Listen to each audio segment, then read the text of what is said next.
Zone 3 Podcast. I am Robert. And I am Reggie. I mean, Katie. You're not Reggie. We all know who you are. I'm neither Robert nor Reggie nor Katie. So I'm Toby Gilk. Big shoes to fill, but you have big shoes to fill. What are you? It's about a size 13? Yeah. I looked at you right dead in the eyes and knew you were a 13, Toby. Well, Toby, as we know, is a returning guest, so thank you for coming back, Toby. Pleasure. I guess we have to kind of address the elephant in the room, which is I'm having a great hair day. Yes, you are, Robert. Yes, you are.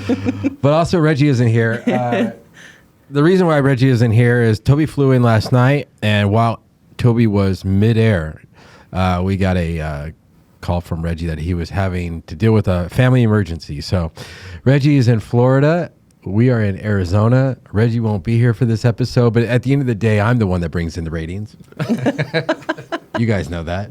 Well, and I thought I was. now we have Actually. Well, iCandy. we're going to see a big spike in our subscriptions after you, Katie. Not that Perfect. you and Reg aren't beautiful, but Katie brings a little you. something new to the Something new. picture. Yes, absolutely. So with less than 24-hour notice, Katie said, heck yeah, let's do this. So thank you, Katie. That's exactly what I said. Appreciate it. Yeah, you're welcome. So we're actually here discussing a couple topics today, but one of them is staffing. And so right now there is a big industry shortage of MRI techs out there. And what would you say is the number one cause of that?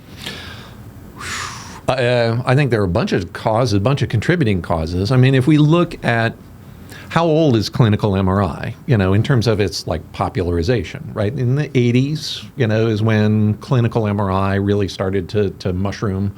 And we are 40 years past that.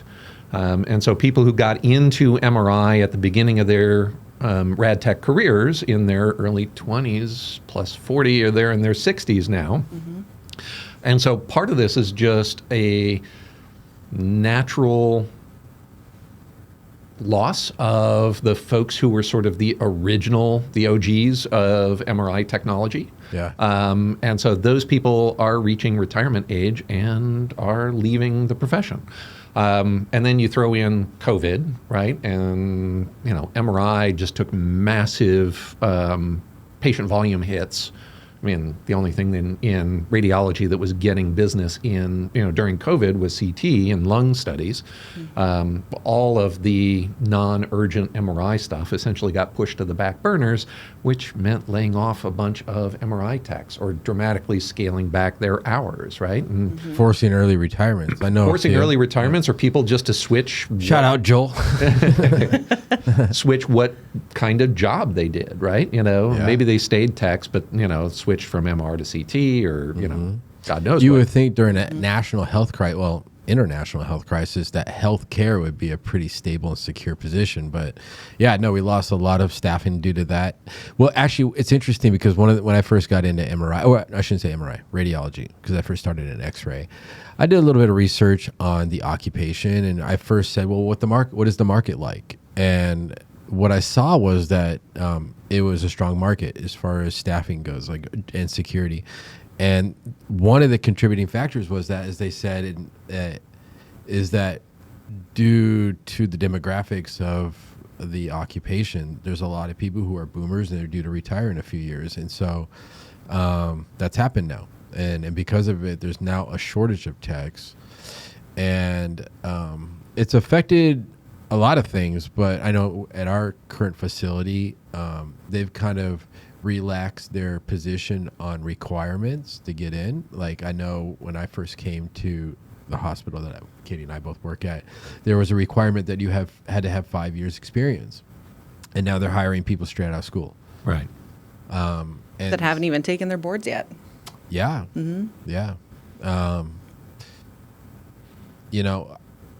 At the risk of sounding negative towards that, I'm just going to keep my opinion to myself. But at the end of the day, it's experience that gains competency. And so it's unfortunate. But, with that has created a lot of opportunities for people. So for that, I'm happy. Now, I know with ACR, there's certain staffing requirements, right? And Well, I guess they're not requirements; they're recommendations. And so, what would you say those are? Well, it depends on whether you're ACR accredited or not. And that's ultimately the goal, right? Is Well, so my personal goal is to try and make sure that whatever standards, that there isn't a difference between whether you're ACR accredited or IAC or RADSite or Joint Commission or DNV or any of the other alphabet soups. My goal, my personal goal, is that we have sort of a uniform and consistent level of safety. And part of that is obviously staffing. But if the ACR is trying to have their cake and eat it too, if you go and you look in the ACR's site accreditation requirements for their MRI accreditation, which number one is incredibly difficult to do because unlike some of the other accrediting organizations where it's like, download the site manual and here's everything you need to know, ACR essentially sort of scatters the information across multiple different documents that you have to go in different places and try and dig that up. So number one, it's difficult. But if you are ACR accredited, either MRI or breast MRI, the two separate MRI accreditation programs,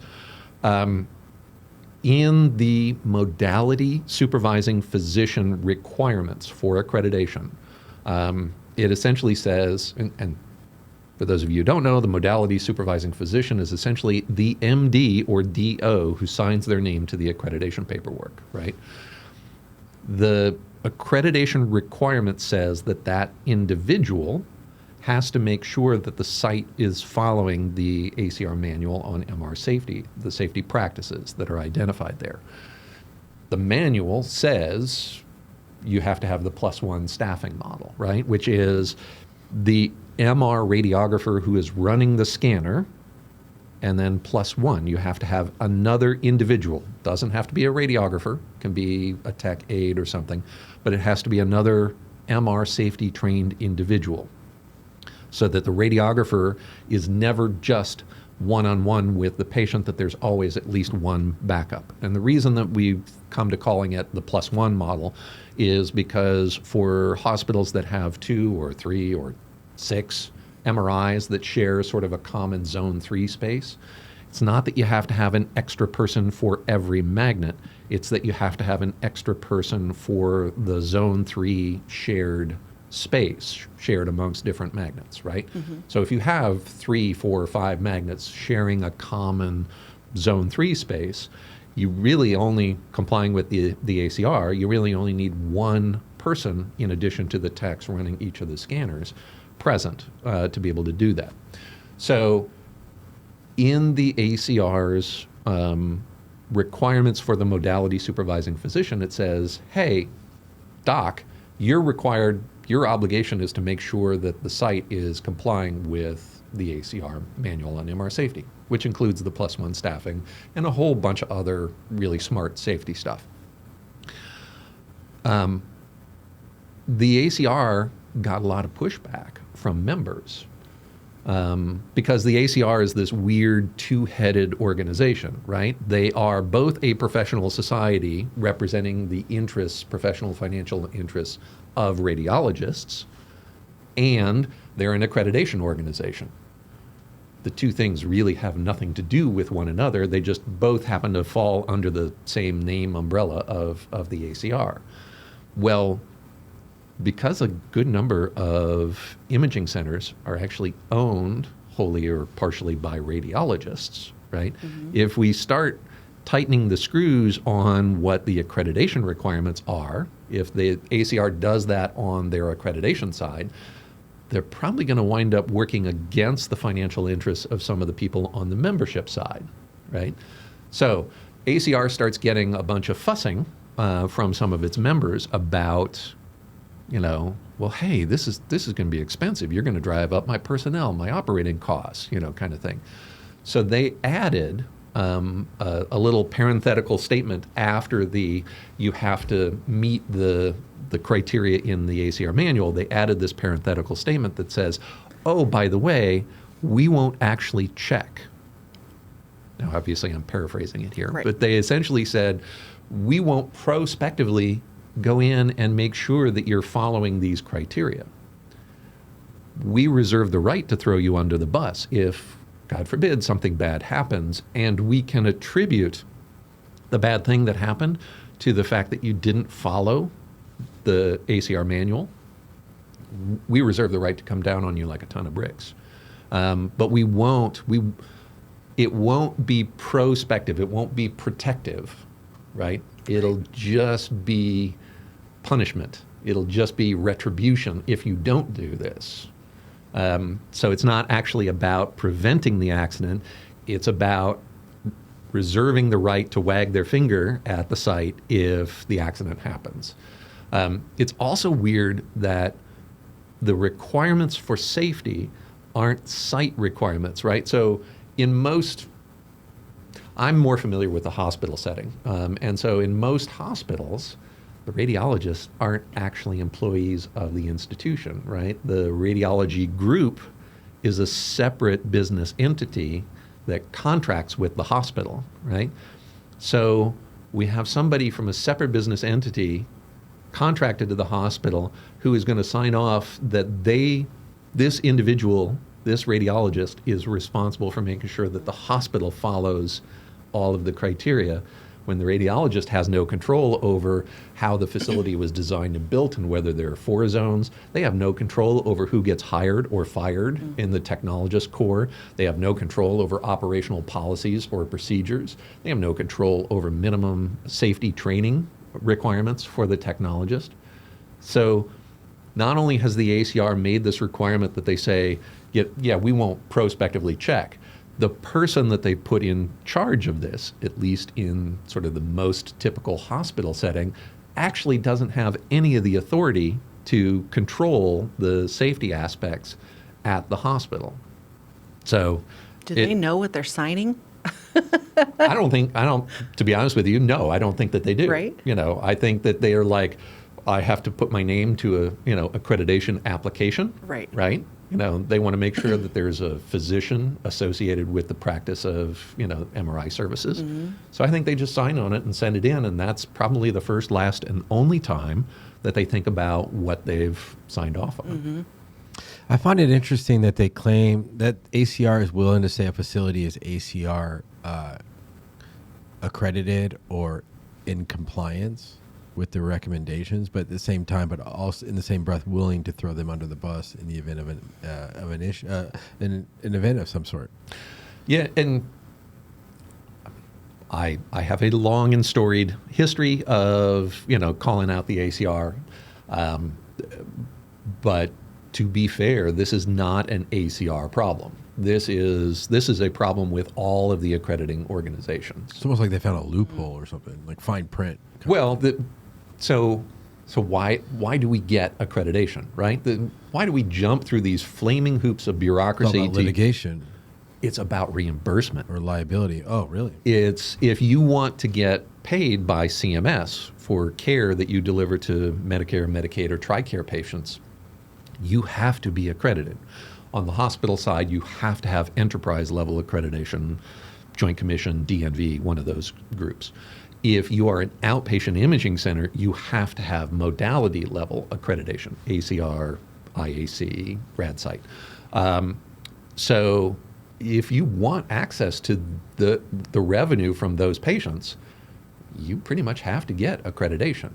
So it's CMS, Center for Medicare and Medicaid Services, that essentially holds the financial gun to the heads of these organizations and says, if you want our money, you're going to have to do this, right? And then CMS actually sets up sort of minimum standards of participation for the accrediting organizations.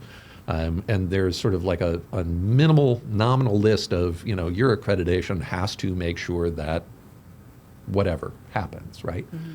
Some of the accreditation organizations literally copy and paste the CMS minimum requirements and say, these are our accreditation requirements, mm-hmm. right? ACR, to their credit, actually hasn't only copied and pasted the CMS minimums, they've built some of their own. But they're in competition with the copy and paste crowd, right? They essentially are competing for the same imaging centers or hospital accreditations that the other guys are. And the other guys can essentially go, yeah, you have to jump this high to clear ACR accreditation, but for our accreditation, you only need to jump this high, right? And so they're competing with the other organizations based on the difficulty to achieve the accreditation and the cost of maintaining that accreditation. So, safety doesn't even come into the mix. It's what's it going to cost me and how difficult is it to get there. Safety only really counts if we're looking at, how difficult is it for me to achieve your minimums. Well, that minimum, that +1 staffing, like what is the qualifications that define that? Like you talked about zone 3, could that person be sitting in their own little desk in zone 2? If there's no division between, like there's no like doorway or anything like that that's preventing them, like how do they define that? So in the 2024 ACR Manual on MR safety, they kind of changed the way that had been presented. I think it was really since the original ACR, the original ACR white paper on MR safety in 2002. I think it goes all the way back to that one, so 20 plus years ago, where it said you have to have a second person available. And in the 2024 document, they did something, and I think that this was a concession to the folks who are saying we don't have the staffing, or I can't pay to just have a person sit there and twiddle their thumbs and once every 45 minutes pull a patient out or put the next one in. And in the 2024 manual, they changed it to that second person has to either be in the zone 3 space or can be outside zone 3 but has to be within earshot. That the tech has to be able to essentially call for help, and there has to be somebody close enough. And they can't be like on the phone call.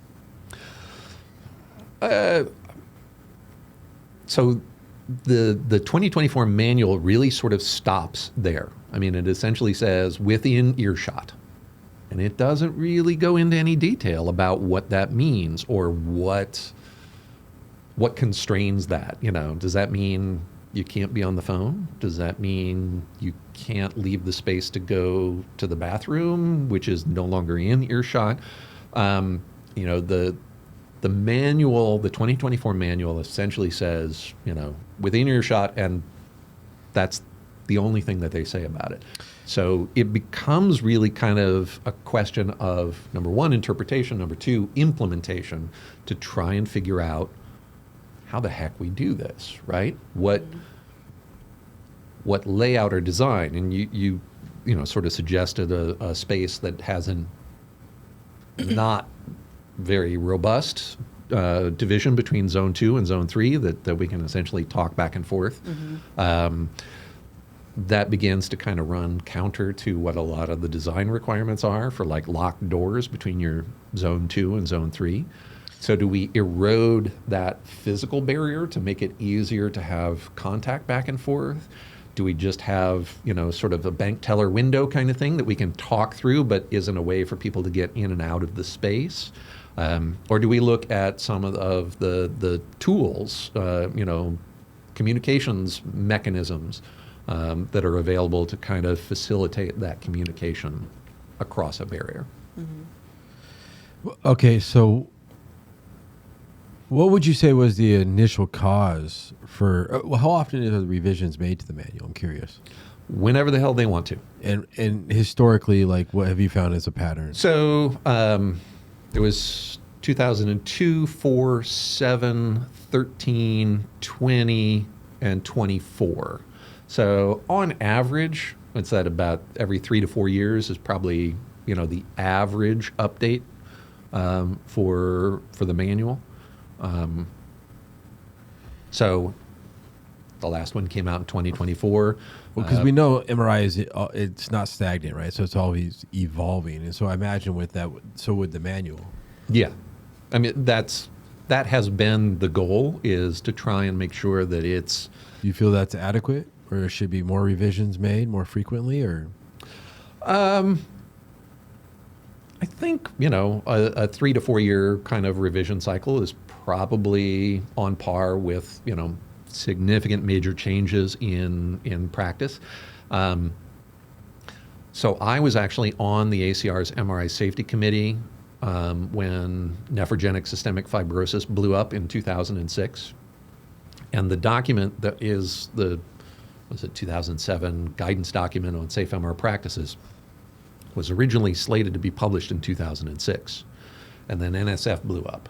Yeah. And everybody was running around with their hair on fire, trying to figure out, what the hell is this? What do we do? What's the cause? How do we screen patients for potential contraindications? Is it specific agents that we really need to look at in terms of higher risk, those kinds of things.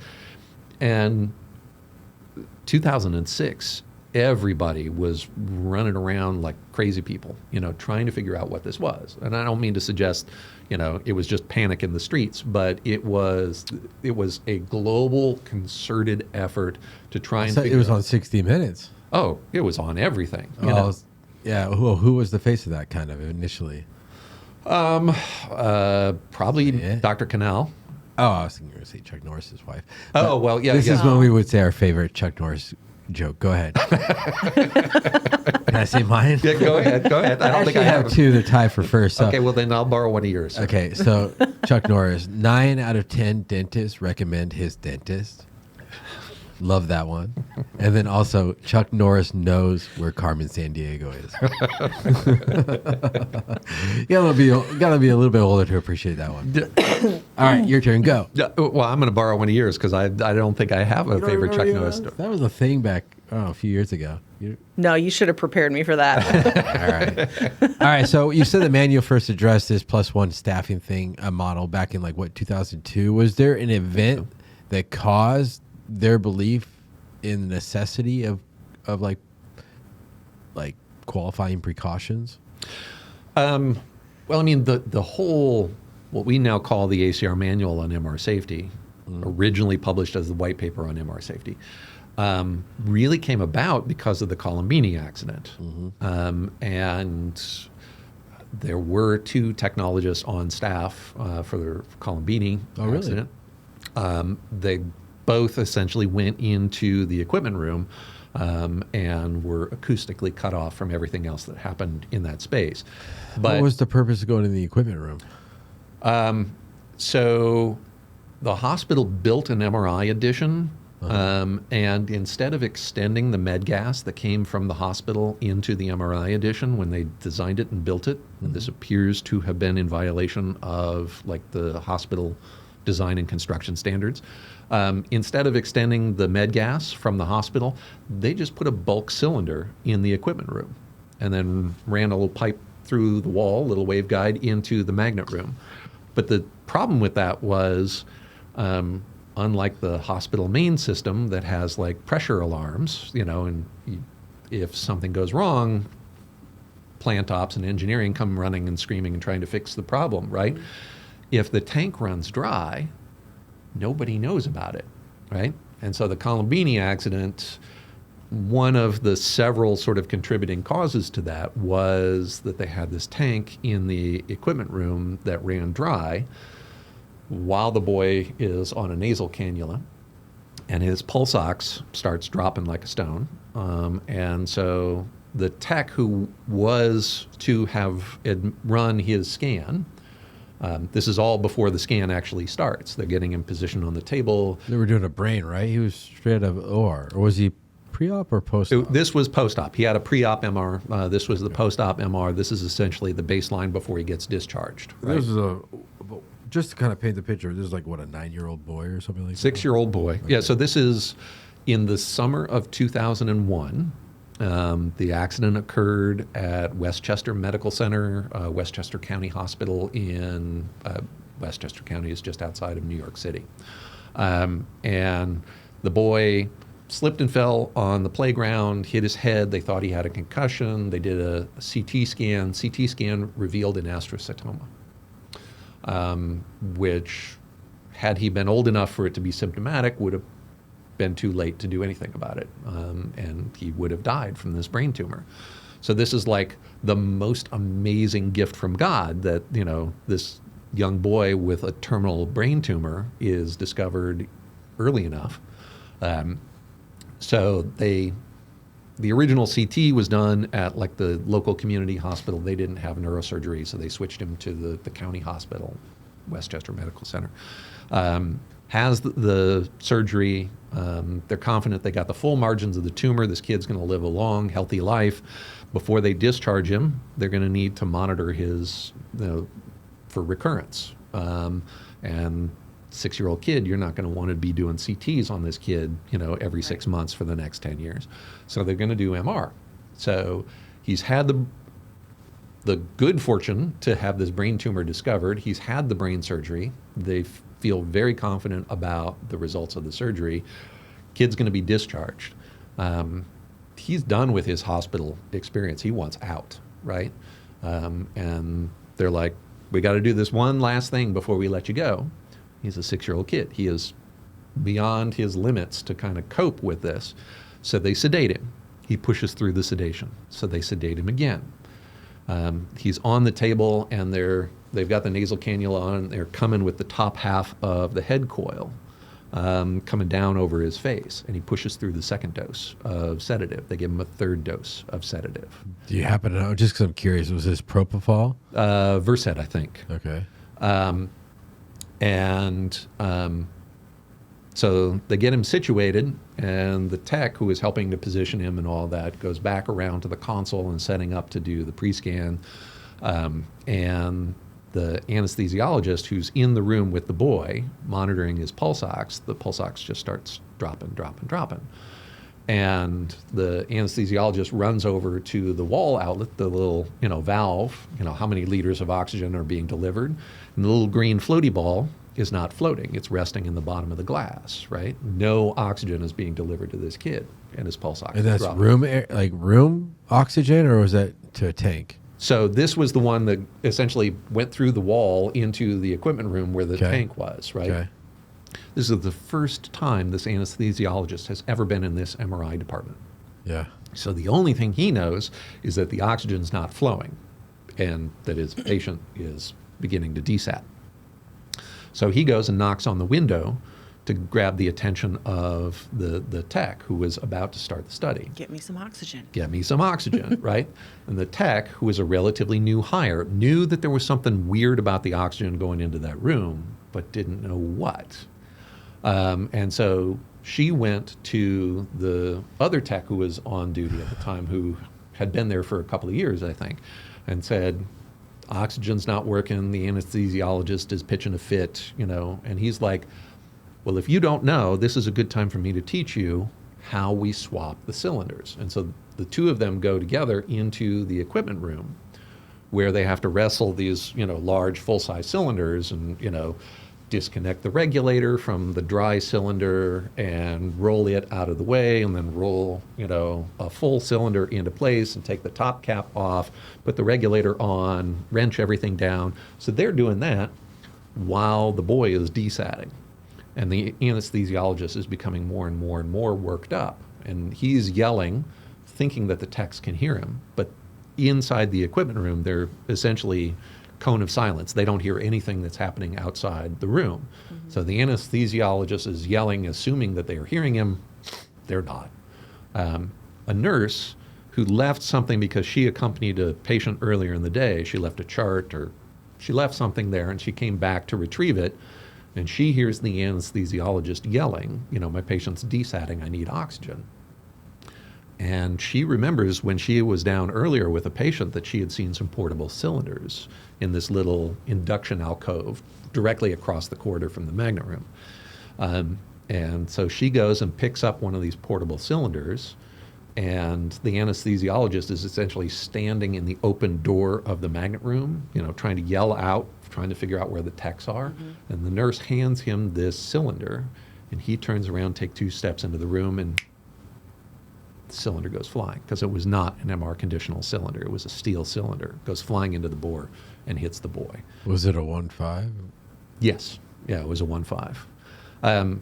But it was, so that was the impetus for the original ACR white paper. And again, if I remember correctly, the original white paper said we need to have 2 people, the +1 staffing model. I think the name got switched. +1 staffing model is actually the name given to it by the VA. The VA was sort of the first organization that made it a requirement, an enterprise level requirement. So the VA actually required the +1 staffing model, and the ACR was like, that's a great name for this. And so the ACR sort of appropriated the name.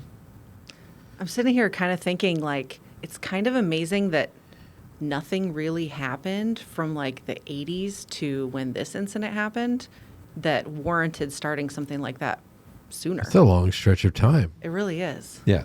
And there were patient deaths. And there was a lot of uneducated people, or I mean, not to be insulting to them, but well, MRI realistically, was new. it was just. I mean, it was on everybody who began in MRI when MRI began. Everybody was learning on the job, right? There wasn't, an RTMR, Right. Right. This was, hey, are you interested in learning something? Because we're going to throw you in the deep end, and you're not going to know anything about it, and we're going to expect you to take care of patients. That was MRI in the beginning, right? Yeah. We killed people. We killed people with devices. The Colombini accident is not the first time in the United States that we killed a patient with a flying oxygen tank. You don't really hear about that. What was that? It was an accident that occurred several years prior down in Texas. What was the projectile? It was an oxygen tank. Was it? Well, the fact that it was a child. Right. So the Colombini accident, because word got out to the press quickly, and because it was a child, about as sympathetic of a victim of an accident as you can possibly have, because CNN's New York bureau essentially could go and put it on 24-hour cable news.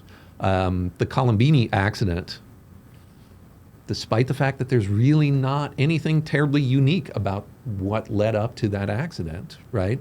Not the first, not the last, oxygen cylinder fatality.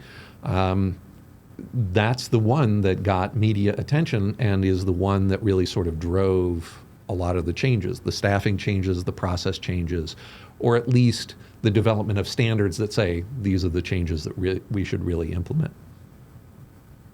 Interesting. Not to like jump topics, but we're on the topic of staffing and +1. First of all, I thought it was important to address the Colombini thing, and that's the reason why I wanted you to come into that. So thank you. But, how, as far as this +1, what are the qualifications? We talked about it has to be earshot, right? But what does it have to be an MRI tech? Does not have to be a tech. Has to be an MRI safety trained individual, right? So the ACR... Or a tech aide even. Yeah, it can be a tech aide. So the ACR defines level 1 and level 2 training, right? Level 2 training is the higher level, and that's what an MR tech has to be trained to, or anybody who has sort of direct patient care responsibility or authority in the MR environment. So if you have a radiologist who's reading the MRIs, technically that individual who signs their name to the interpretive report is signing their name to the responsibility for not only the report, but the administration of the exam as well. So that individual is supposed to be level 2 trained. But anybody who's acting in kind of a supporting role inside the controlled access parts of the MRI, zone 3, zone 4, anybody who's acting in a supporting role has to have at least level 1 MRI safety training. And broadly speaking, sort of level 1 is I know enough to not be a danger to myself. I don't know enough to take responsibility for anybody else and their safety their MRI specific care inside the controlled access parts of it. Level 2 means not only am I not a danger to myself, but I know enough to be responsible for you and you and you and your actions inside this environment, right? So the +1 staffing model says, okay, we're going to start with a level 2 person, and that's going to be the MR technologist who's running the scan, right? And we can touch on how these shift a little bit if we're talking remote scanning as a response to the staffing thing. Because I think that's a big part of this. So the person running the scanner is a level 2 trained individual. The +1 only has to be a level 1 trained individual. It has to be somebody who is not a danger to themselves working in that environment and essentially can be a set of helping hands in that setting. They don't have to be an MR tech. The +1 does not have to be an MR tech. They don't even have to be an RTR. So it could be somebody checking in patients. Sure. Just level 1 trained. Yeah, you could. Yeah, it could be Potentially. any role or position, in a hospital, in an imaging center. Heck, it could be the janitor. As long as that individual has appropriate training, and How do you define that appropriate training? Is it like So in the 2024 manual, they actually have sort of a matrix of minimum training content that somebody needs to be trained on in order to achieve level 1 training. That's actually the first time the ACR has ever come out with that.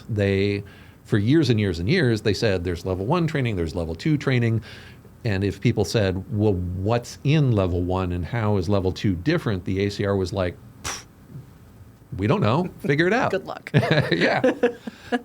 But in the 2024 manual, one of many changes that I love in the 2024 manual is it actually says these are the minimum training criteria for level 1, and these are the minimum training criteria or subject matter area for level 2.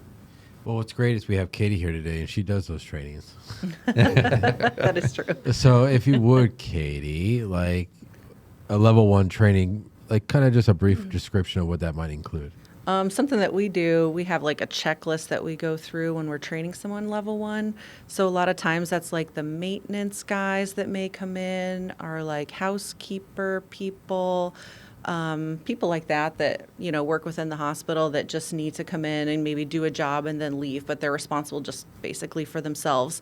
So we just go through a checklist. We go through a lot of the labeling, conditional, unsafe, and safe, and how to see what those are and just make sure that they understand what can or can't go in certain places, and just how to like respect what zone 4 is. We have that zone 4 barrier. So just in our facility, we don't allow anyone that's not level 2 trained to operate that gate or tape or whatever there is that for that barrier. So just kind of going through that checklist of items so that they understand what they can actually do. And of course, there's always a level 2 person kind of observing them.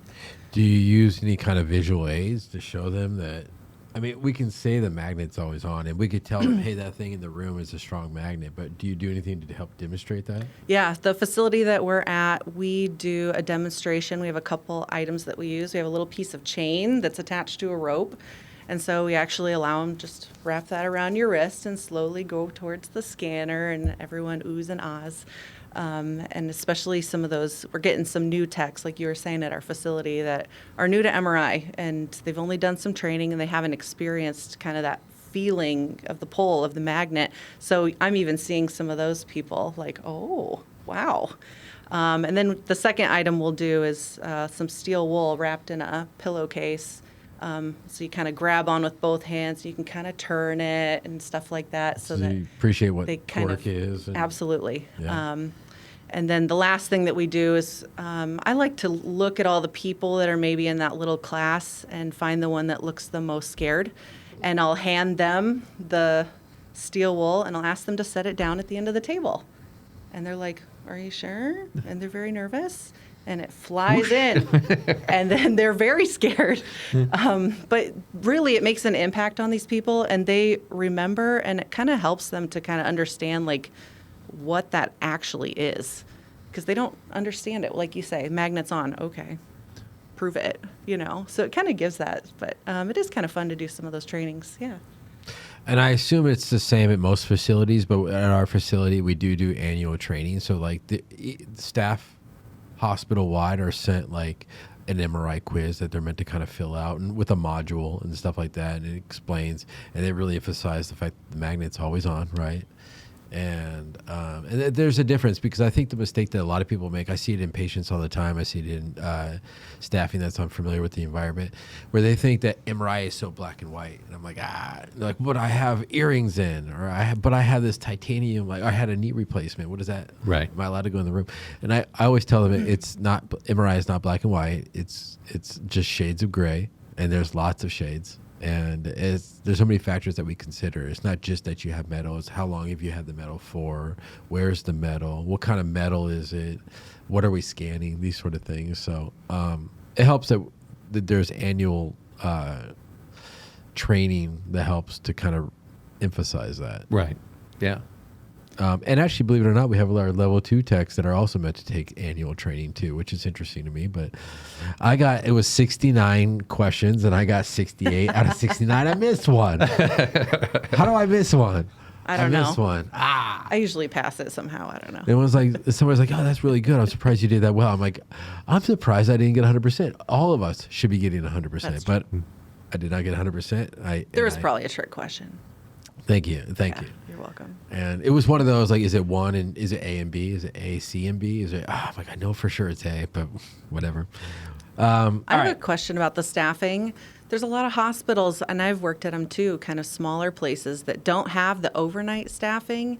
So what happens when you're on call and there's a +1 model? Is that, do you have to have that while you're on call? So the ACR in the manual had, I think in earlier versions of their safety guidance, had essentially said the +1 staffing model is specific for like routine scheduled imaging, right? And that they didn't say that sites had to do that for, on-call emergent types of situations. In either the 2020 or the 2024, they switched that. And the idea being, wait a minute, in the emergent types of situations, right? We're going to be coming with a patient. It's high pressure to kind of get the patient in and on the table. These patients are probably going to have all kinds of comorbidities and require additional clinical support. And maybe that means we have a respiratory tech with us, or anesthesia or nursing, or somebody who's taking care of the patient inside the magnet room. And the safety committee was essentially like, that sounds like the perfect recipe for a bad situation, right? Why do we exempt the extra set of trained hands for emergent situations when we require it for the times when there really is a lesser degree of time pressure, a lesser degree of patient acuity, more ability to kind of manage those risks. And so they switched it. And they essentially said, no, +1 staffing anytime you've got patients inside zone 3, zone 4 area. And you might have answered that, but so basically, just to clarify, you're saying that like if a patient comes down with a nurse, that nurse does or does not count as a +1? If the nurse has level 1 safety training, yeah, they do. But as an MRI tech, what I see that nurse as ultimately is the biggest source of liability. Like, I'm not worried about the patient. I'm worried about that. Right. The person who's unfamiliar with the environment, yeah, she may have taken her annual training, but at the end of the day, probability and statistics say that typically it's outside staff that causes these missile projectile like events. And so I would say I'm an opponent to the idea that we need to train everybody in the hospital for MRI safety, right? If your hospital has an annual CBL with 6 questions about MRI safety, and then the hospital turns around and says all of our people are MRI safety trained, I'm going to call BS. I'm going to say, number one, your little CBL that's part of, 40 annual CBLs that the hospital staff have to do, right? And, infection control and Right. sexual harassment in the workplace and yada, yada, yada. And, so many people who are required to do those essentially kind of glaze their eyes over and click, click, click, click, click, click, click, C, D, B, A, G, because that's what the answers for this were from last year, and I wrote them all down so I can just click through this.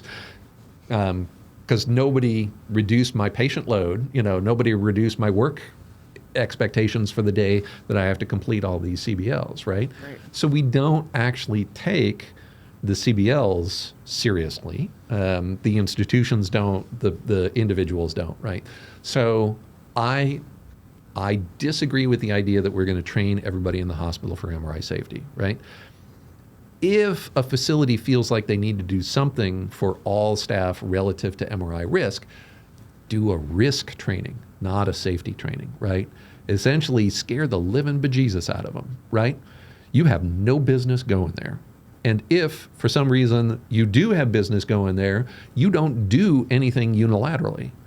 You are a wallflower. This is Simon Says, Mother May I, right? You show up and you stand still. If there's something that you think needs doing, you ask the MR technologist, the MR safety trained individual. And otherwise, you are a wallflower, your feet are glued to the floor. You don't do a damn thing while you're there, right? If a hospital wants to provide risk training to their staff, knock yourselves out.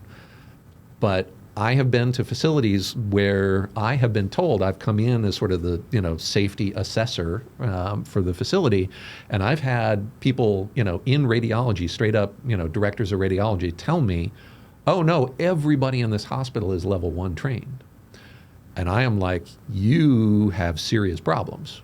They don't even know the magnet's on. If you think that this annual CBL makes everybody level 1 trained, so. My personal belief is if you're not coming to MRI a couple of times a month, you don't have the frequency of exposure to keep that kind of knowledge alive. It's muscle memory. It's use it or lose it, right?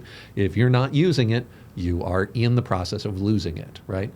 And if you aren't, ICU sends lots of patients for MR, right?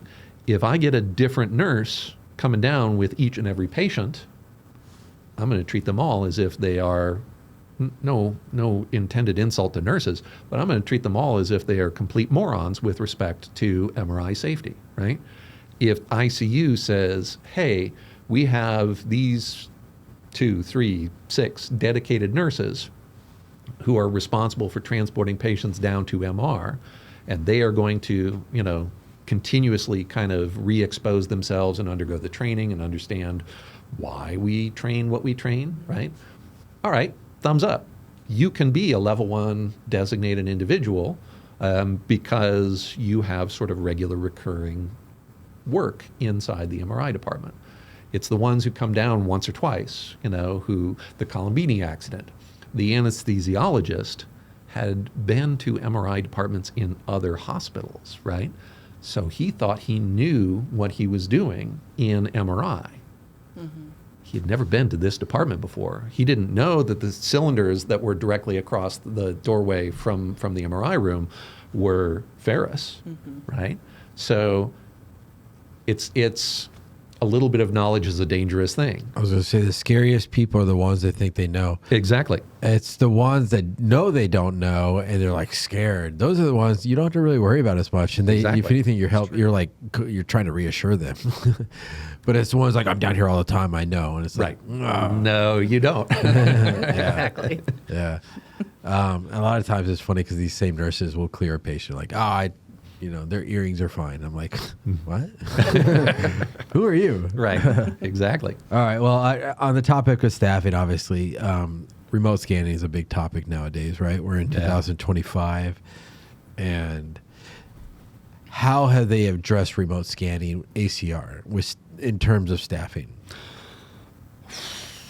So in the 2024 manual, there are like 2 or 3 pages that talk about remote, right? And Should be more. It should be a lot more, in my opinion. And those 2 or 3 pages are only about staffing. They don't talk about how workflow is going to change. They don't talk about how we establish or achieve, sort of the communications that are going to be necessary. They don't even really talk about what the expectation is for the person at the point of care, right? So in a typical imaging environment, the MR technologist really has 2 completely independent sets of skills, right? One of them is driving the MR scanner, and the other is interacting with the patient and doing the screening and coil selection and positioning on the table and yada, yada, yada, right? So in a remote scanning situation, essentially what we're doing is we're taking the whole technologist and we are slicing them in half, right? We're saying this half of you that runs the scanner is going to run the scanner, but we're going to have you do it from a different location, right? And this half of what you do of the patient care aspects of this, we're going to have that done by somebody else. In the 2024 ACR Manual,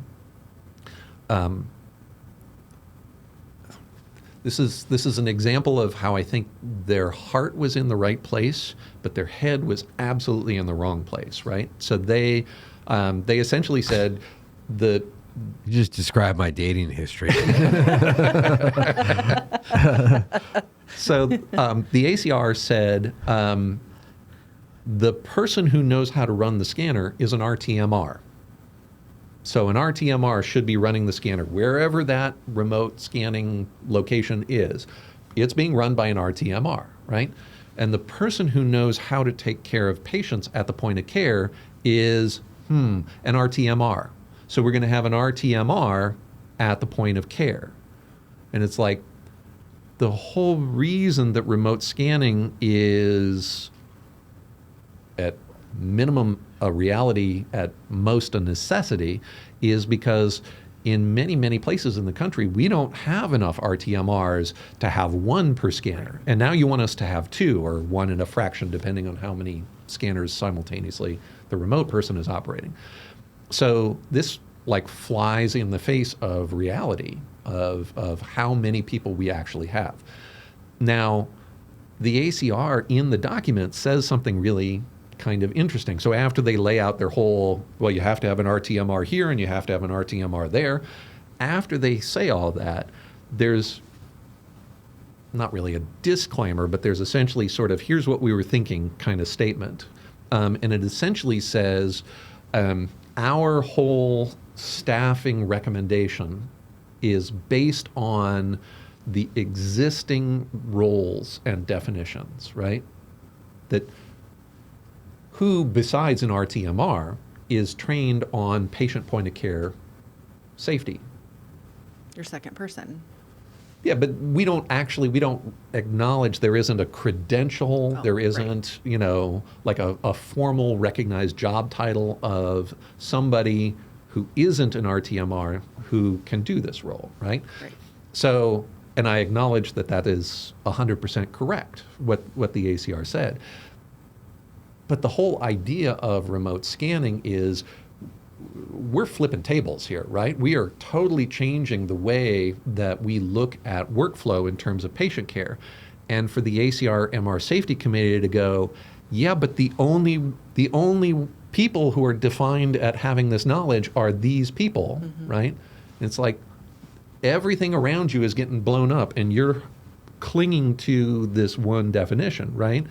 Wouldn't the more appropriate thing, in my opinion, be to say, well, if we're re-engineering the entire workflow, wouldn't it make sense to define a new role, an individual, an MR patient care tech, an MR safety tech, or something like that? Somebody who is trained specifically and exclusively for the point of care duties of an MR tech.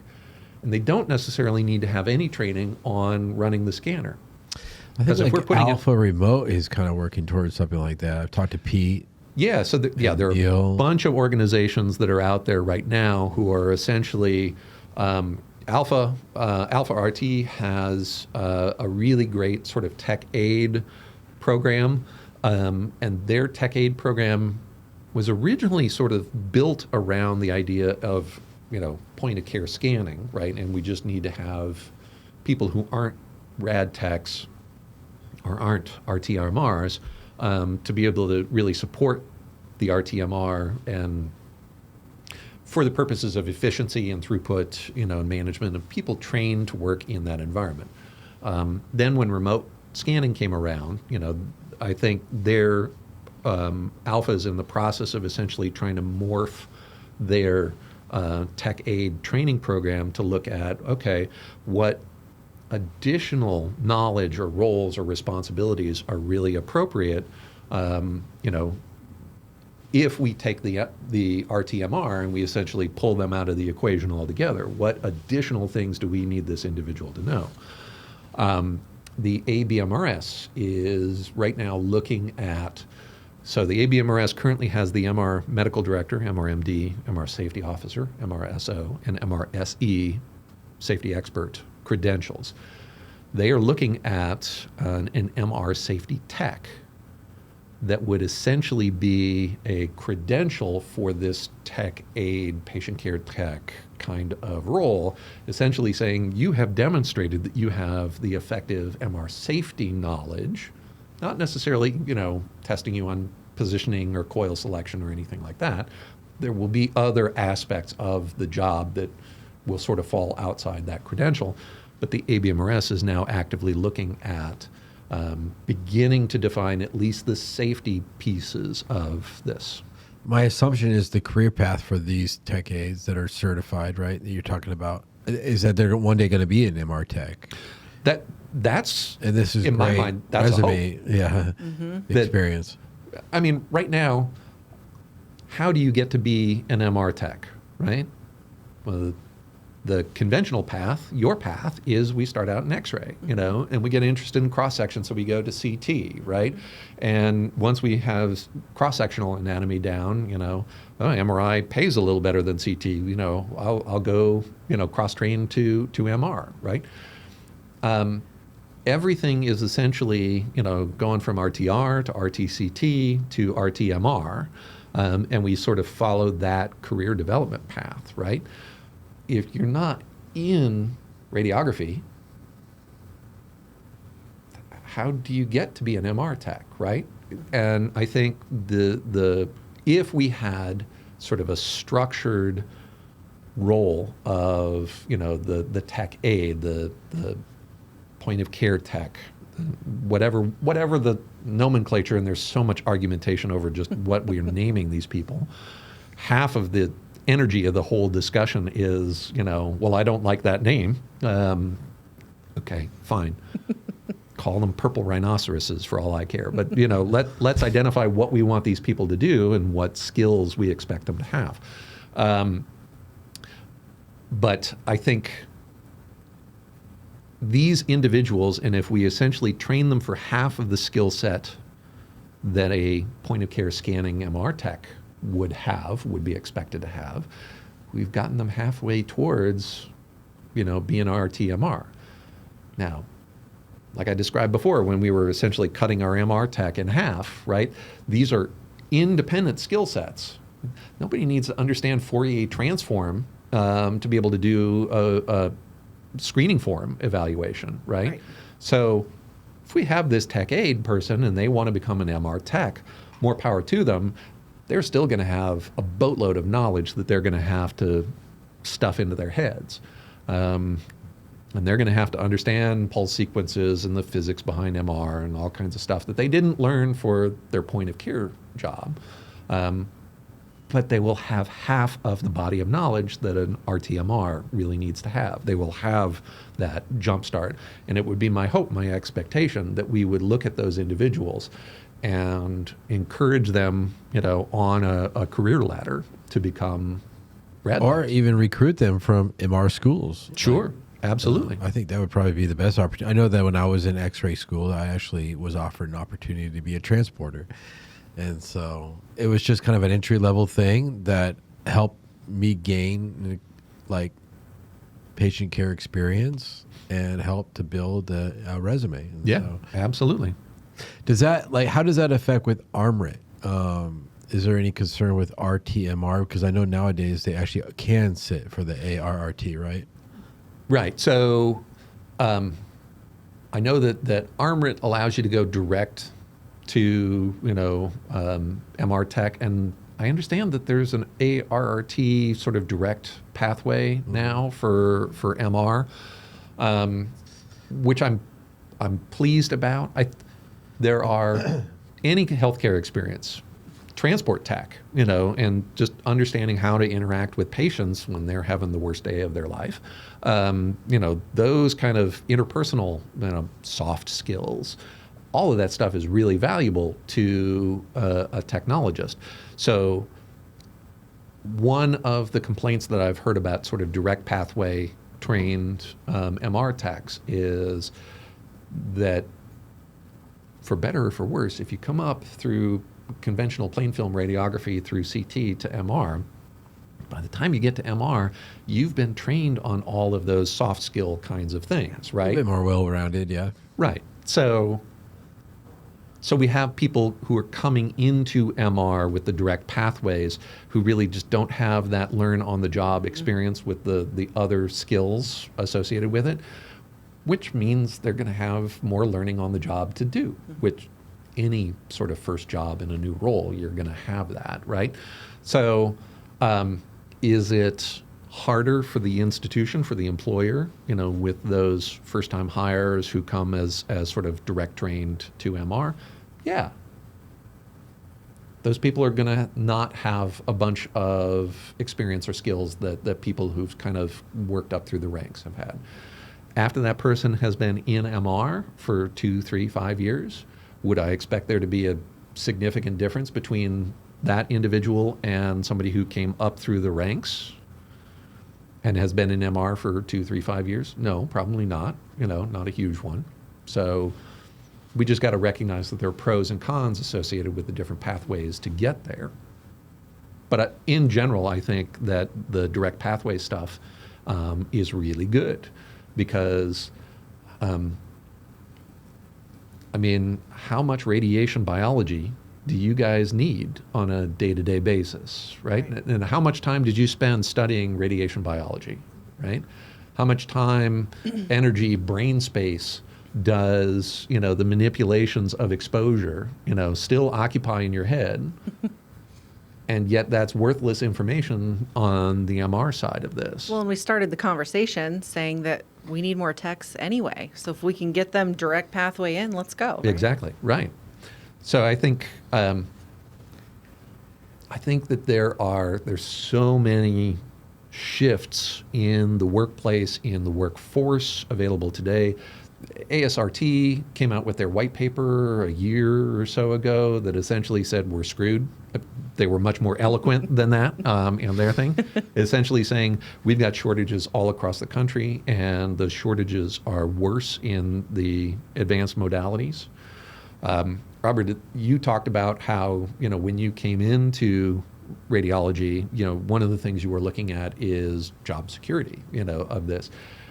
We are right now with the baby boomers retiring, and once you cross the threshold of 65, right, your need for medical imaging essentially doubles from, the next generation age block. Yeah.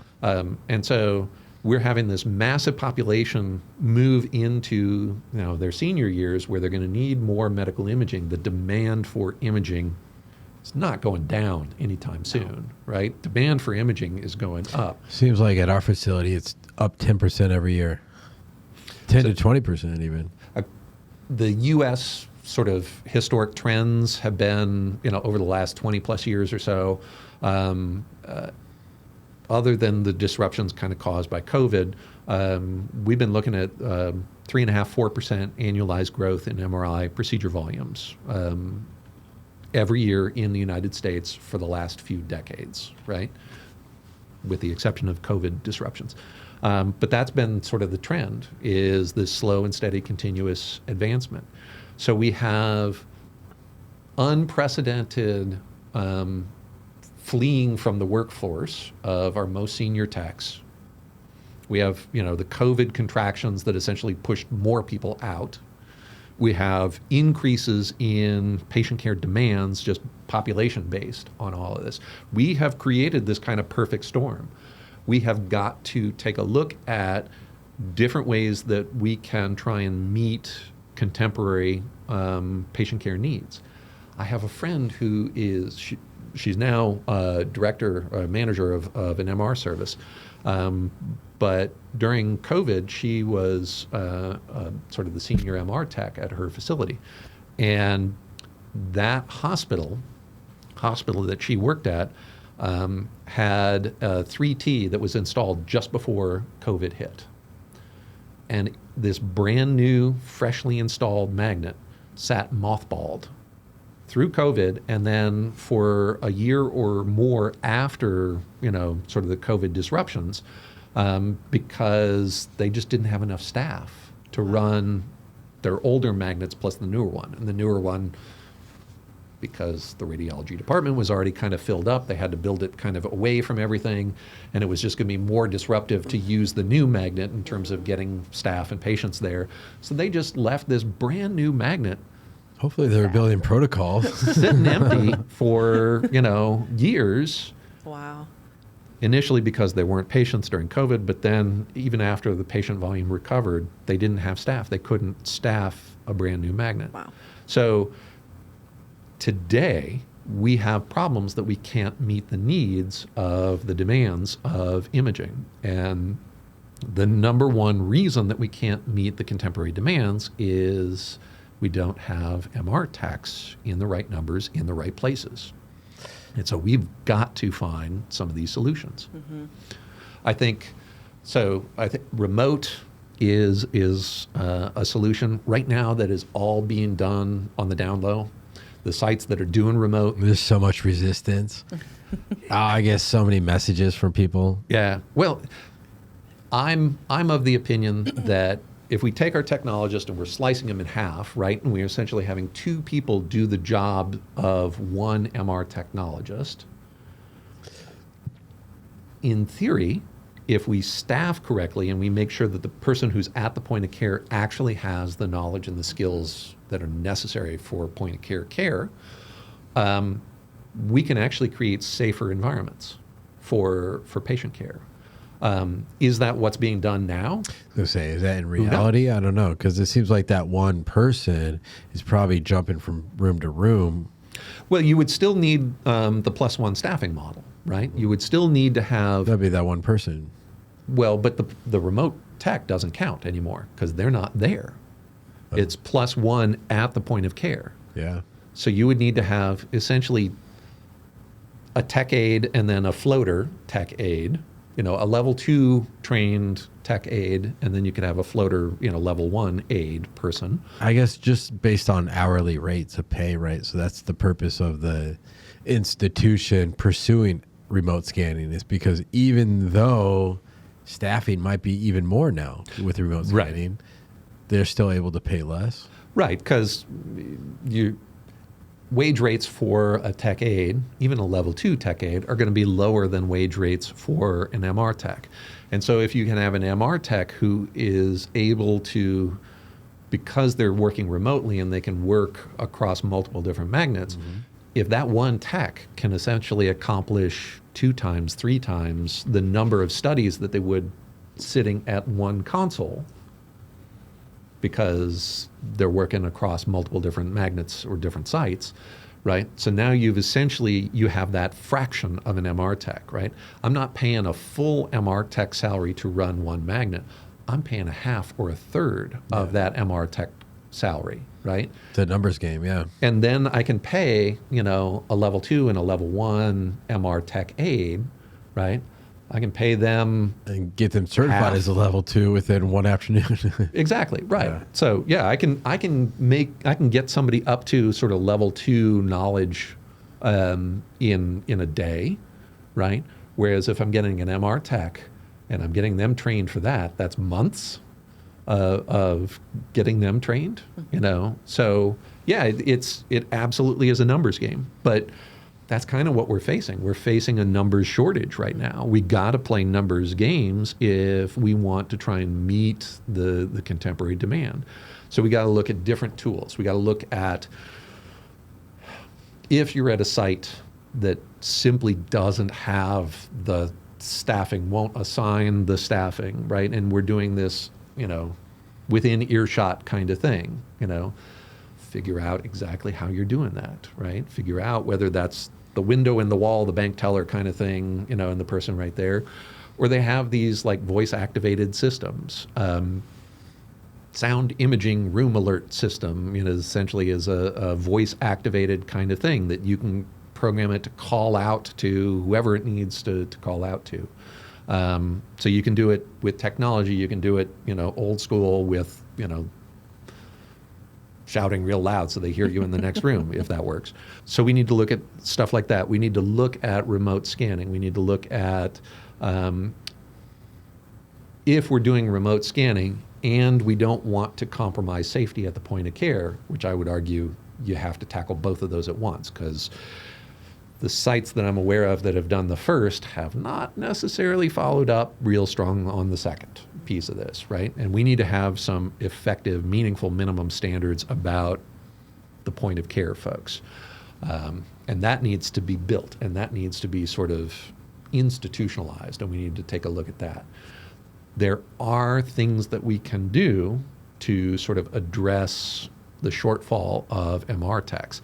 I think direct pathway training and making that available. I'm glad that ARMRIT did it. I'm glad that ARRT is beginning to do it. I think that that's really strong. I think we need to look at the MR training programs. I've heard that some training programs, are trying to churn bodies out as quick as they can because there's a huge need. And we need to be careful about that we're not, at the same time, putting people out into the workforce who really aren't prepared to be there just yet. Mm-hmm. And a lot of that liability falls on the facility that hires them, right? So if you hire somebody that's straight out of school, then you need to recognize that and invest more time into them. There needs to be like a orientation period that lasts longer than just you almost said days. Training wheels, didn't you? I almost did. But no, I agree with you 100%. I think that there absolutely, we need to recognize, I think you said it near the very beginning of the program, that MRI is not static. We're not holding still. The landscape of MRI and MRI risk is shifting, day to day kind of thing.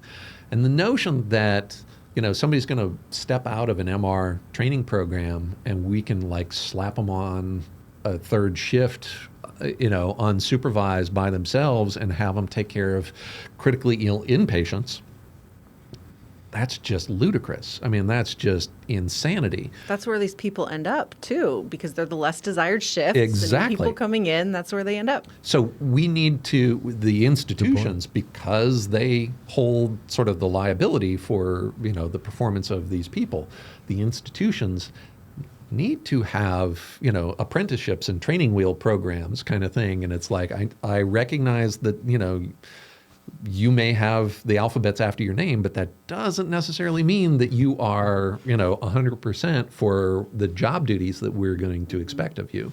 And so, yes, the radiology directors and managers need to have, sort of upskilling, onboarding kinds of programs to make sure that the folks who are coming in have the necessary skills and competencies to do what we're asking them to do. I like the idea of the safety tech. When does the ABMRS have any idea on when that would be coming to fruition? I know that they're working on it right now. I don't know that there is a target, time frame for, we will have it by X. So stay tuned, right? Stay tuned. Yes. Just a phone call away. All right, well, Toby, you're awesome. I think that kind of wraps up this episode. We definitely covered a lot. Do you feel like there's anything that we didn't? Man, we could talk about staffing and staff, shortfalls for There's days. An hourly rate, Toby. No, I got Bill the window. I think we've covered the big issues. it is a problem, and it really is going to take. It's going to take the hospitals. It's going to take the training programs. It's going to take industry. It's going to take technology, and we're all going to have to kind of throw in together to try and get to the other side of these things. Awesome. Well, thank you, Toby. You're awesome. Yeah, thank you. It's nice My to pleasure. see you. We're happy Thank to you, have Katie. This is sort of your wheelhouse. You're welcome. Well, you and Toby are like kindred spirits. Isn't that what they say? Oh, yeah, for sure, right? Of course. Yeah. Very like safety centered and all right. Well, thank you, Toby. Appreciate you. And thank you, Katie. See, me and Reggie usually do this off camera. I think that's it. So make sure that you subscribe, tell your friends about us, do all those things that YouTubers tell you to do, notification bell, blah, blah, blah. Thank you, Toby. Zone 3 Podcast. We're out.